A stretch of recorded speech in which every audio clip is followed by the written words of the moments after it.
आणि पुण्यामधल्या हिंजवडीमध्ये झालेल्या जळीत कांड प्रकरणामध्ये एक धक्कादायक माहिती आता समोर आली।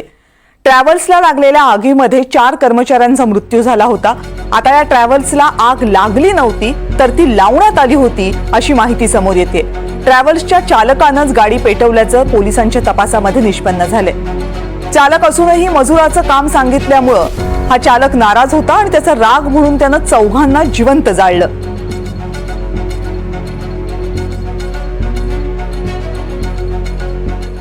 यामध्ये गाडीचा जो चालक आहे जनार्दन हंबर्डीकर वय 54 वर्षे यांनी घातपात रचून केमिकल बेन्झिन सोल्युशन आपल्या त्याच कंपनीतून आणून 1 लिटर बेन्झिन सोल्युशन स्वतःच्या ड्रायव्हिंग सीटच्या खाली ठेवलं होतं आणि त्याच्या खाली कापडाच्या चिंध्या ज्या कंपनीत त्या प्रिंटिंग कंपनीत वापरल्या जातात त्या चिंध्या ठेवल्या होत्या आणि बनाव करून प्लॅन करून आगपेटी लावून त्यांनी तो ब्लास्ट घडवून आणलेला आहे। ज्या ब्लास्ट मध्ये 4 लोक हे मयत झालेले आहे।